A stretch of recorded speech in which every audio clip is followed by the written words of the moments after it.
वैसे तो जब हम छोटे होते हैं तो हमारी सोच होती है कि किसी भी इंसान का दिल काला नहीं होना चाहिए, लेकिन जैसे जैसे हम बड़े होते हैं तो हमें समझ में आता है कि यही जिंदगी की हकीकत है। तो आज की हमारी स्पेस की ये खोज हमें सीधे ले जा रही है हमारे स्पेस के ही खुद के काले दिल के पास। जी हाँ, जिसे हम ब्लैक होल भी कहते हैं। स्पेस में है एक मॉन्स्टर इतना बड़ा जो खा जाए रोशनी और ले न डकार।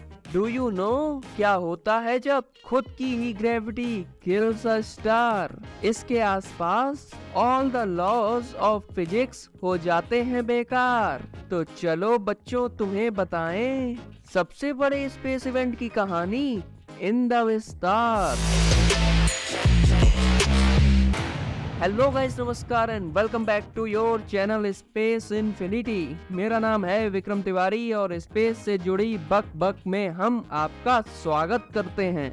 क्या आपने कभी कल्पना की है कि जब एक बहुत बड़ा स्टार अपनी ही ग्रेविटी के तले कुचल जाता है तो क्या होता है? ये एक बहुत ही अद्भुत इवेंट है। इसलिए नहीं क्योंकि ये इवेंट अद्भुत होता है, बल्कि इसलिए कि इसके बाद जो चीज पैदा होती है वो इतनी अद्भुत होती है कि अपने आसपास फिजिक्स के सारे नियमों को पलट के रख देती है। जी हाँ, इसी को ब्लैक होल कहते हैं। ब्लैक होल्स के पास ग्रेविटी इतनी ज्यादा होती है कि इससे कुछ भी बच नहीं पाता, यहाँ तक कि लाइट भी नहीं। इसका ग्रेविटेशनल पुल इतना ज्यादा होता है कि अपने आसपास स्पेस टाइम को भी मोड़ लेता है। ये हमारे यूनिवर्स में पाए जाने वाला एक सबसे बड़ा मॉन्स्टर है। स्पेस के इस मॉन्स्टर के पास मेनली 3 कंपोनेंट होते हैं: the event horizon, the singularity and the accretion disk. चलिए सब पर एक एक करके नजर डालते हैं।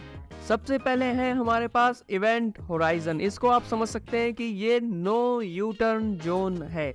इसमें एक बार जो गया केवल वही ब्लैक होल को समझ पाया, पर समझाने के लिए कभी वापस नहीं आया। तो समझे आप ब्लैक होल को मॉन्स्टर क्यों कहते हैं? इवेंट होराइजन के अंदर ग्रेविटी का पुल इतना ज्यादा होता है कि खुद लाइट भी इससे एस्केप नहीं कर पाती है। इसके बाद है सिंगुलैरिटी। इसको ब्लैक होल के सेंटर या इसे इस मॉन्स्टर के काले दिल के रूप में भी समझ सकते हो। ब्लैक होल के सेंटर में मौजूद यह सिंगुलैरिटी एक वो सिंगल पॉइंट है जिसका वॉल्यूम तो 0 है और डेंसिटी अनंत। इस अनंत डेंसिटी के कारण ही ब्लैक होल को इसका ग्रेविटेशनल पुल मिलता है। इस सिंगुलैरिटी का कॉन्सेप्ट ऐसा कि सोच और दिमाग में हो जाए रण, मानो दवा के पूरा यूनिवर्स बना दिया हो एक धूल का कण।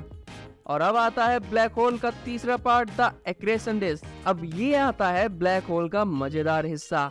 गैस और धूल की बनी एक जगमगाती हुई चादर देखकर ऐसा लगता है मानो ब्लैक होल ने अपने बनने की खुशी में अपने आसपास डांस फ्लोर सजाया हो।